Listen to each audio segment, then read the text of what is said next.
This is Ralph Barsi. Thank you for listening. I'm going to talk to you about the secret to becoming an A player. Believe it or not, salespeople often ask, what is the secret to becoming an A player? On one hand, they genuinely don't know and want to improve their game. On the other hand, however, deep down, they do know, but don't apply what they know. Look, every sales organization has A players, and they're easy to spot. They're the ones consistently hitting quota, giving their advice when asked, and leading by example. Here's what's up. You can be an A player too. It's already in you. Hack away at everything that isn't A player material. Act like an A player and you'll become an A player. While you prepare to leave the B team, or maybe for you it's the C team, ask yourself if you're ready to hustle until you no longer have to introduce yourself. If you're ready to pay less attention to goals and more attention to systems, ready to write and speak like a boss, ready to hang out with people better than you, ready to do the work no one else wants to do, ready to adjust your attitude, ready to perform at the highest levels and consistently deliver results, ready to do the right thing, especially when no one's looking, ready to raise your standards, ready to focus on winning while others focus on being like you. That's just the short list. A players possess characteristics and disciplines that would make your head spin. A players are on the right side of the curve. Oftentimes you'll hear a sales leader say, wow, I wish I had 25 of so-and-so. If they had their way, bosses would have an entire organization of A players. The only thing bosses worry about is how much longer they'll have their A players. I remember early 2016 when my friend John Barrows and I spoke to audiences about how to turn core sales performers into top performers. We talked about the vitality curve, a model once introduced by the late Jack Welch of GE. The vitality curve is composed of 20% A players, the high performers, 70% B players, the majority of the group, the ones with potential, and 10% C players, non-performers who enervate instead of energize. Every third of the bell curve comes with consequences.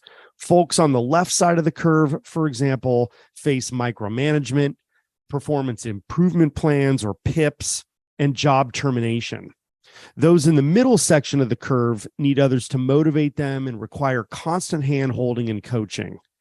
A players, however, are on the right side of the curve, and usually not for long. They're making the most money, getting recruited from other organizations, and are the ones earning the promotions. Create habits and disciplines that will position you well on the vitality curve. Warm up like Stephen Curry. Learn from A players in other industries like sports. For example, watch Stephen Curry of the Golden State Warriors. His pre-game practice system is a lesson that repetition is the mother of skill.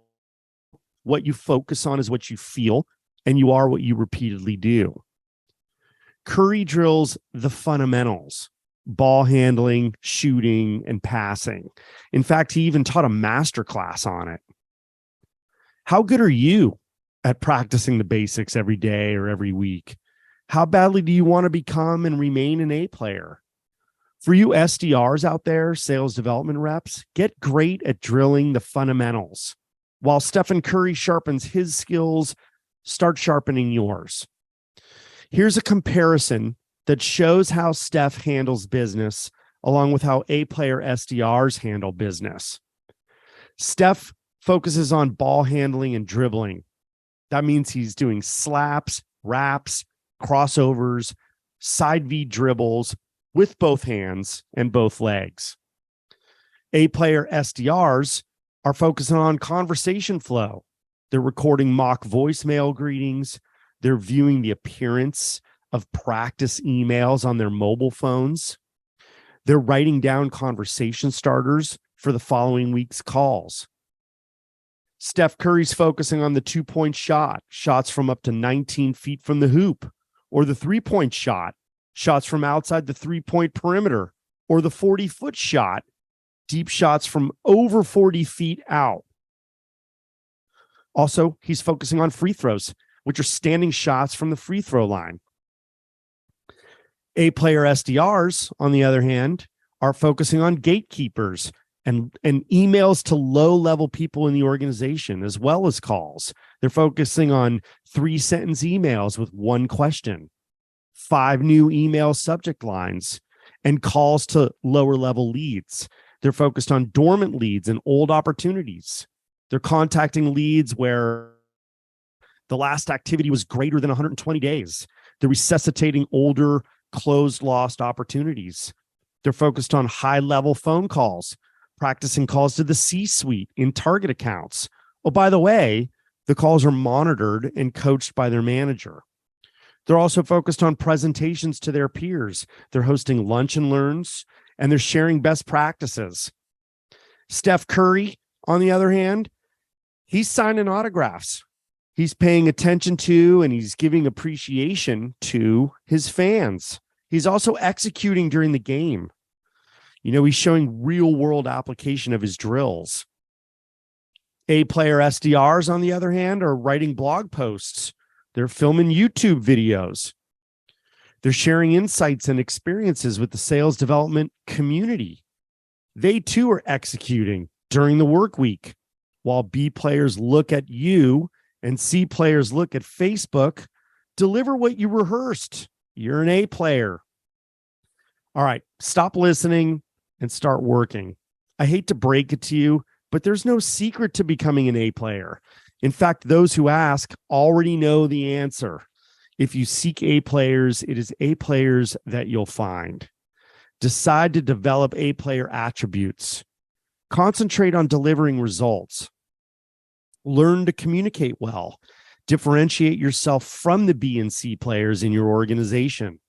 Demonstrate a work ethic like Steph Curry. Master the fundamentals, yet continue to practice them. Master your craft. And the next time a salesperson asks what the secret is, I'll let you answer.